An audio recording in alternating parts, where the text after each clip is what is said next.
Hey everybody, welcome to Band Tips. In these videos, we're going to talk about the best ways to sound good as a rock band. So we're going to talk about anything from songwriting to practicing to lyrics and everything in between.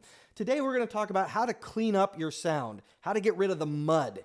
So if you've already started practicing, or if you're veterans practicing and you've been in your living room or your garage, you can tell that the sound that you're getting during those practices is much different than what happens when you're recording, right? In a recording studio, you've got a professional engineer who can move things around that will allow you to hear every little thing that's happening, every note, every change.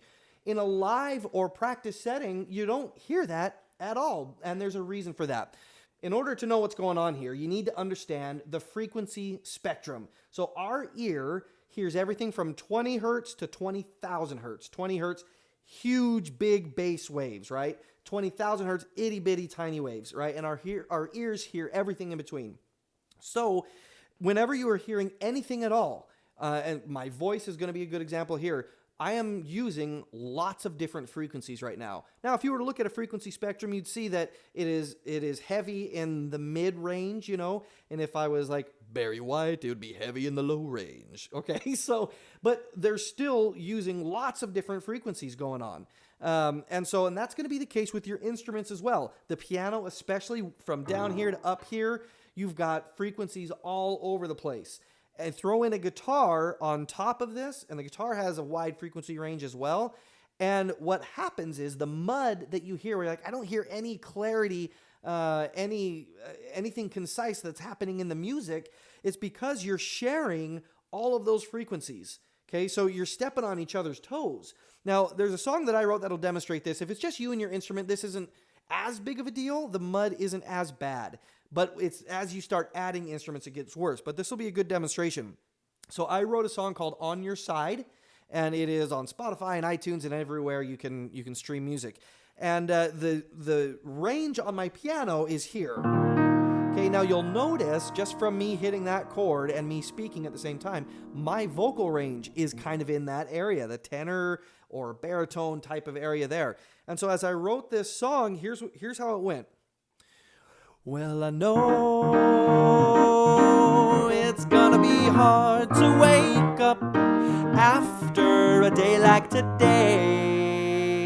So you'll notice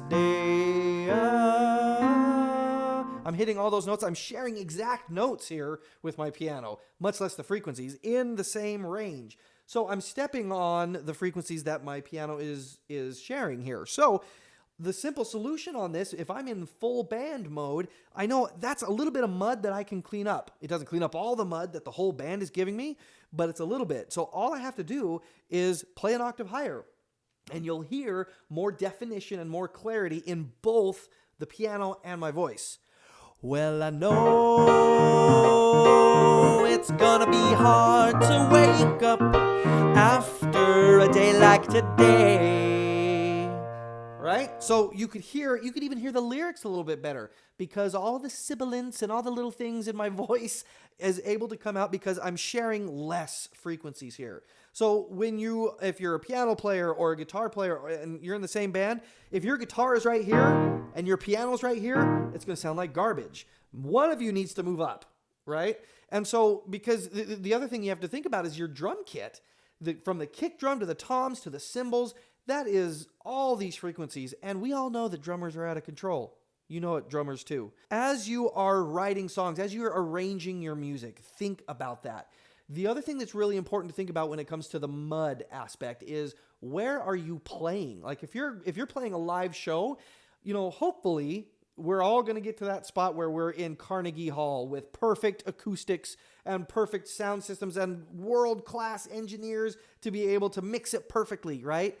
But that's not usually going to be the case, at least in the beginning. You're going to be playing in clubs where the floor is cement, the walls are bare, and then maybe you're playing in a bar. People are clinking glasses, they're laughing, they're shouting.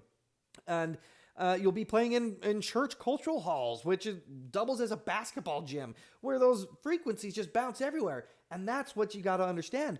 These frequency waves, these sound waves, they bounce. Okay, and it's not like you sound and then they go away. They go all over the place, especially your bass, right? Have you ever like walked around somewhere and all you hear is a boom, boom, boom, boom, right? It's because those bass waves are huge and they are bouncing everywhere, right? So that's another thing you have to contend with.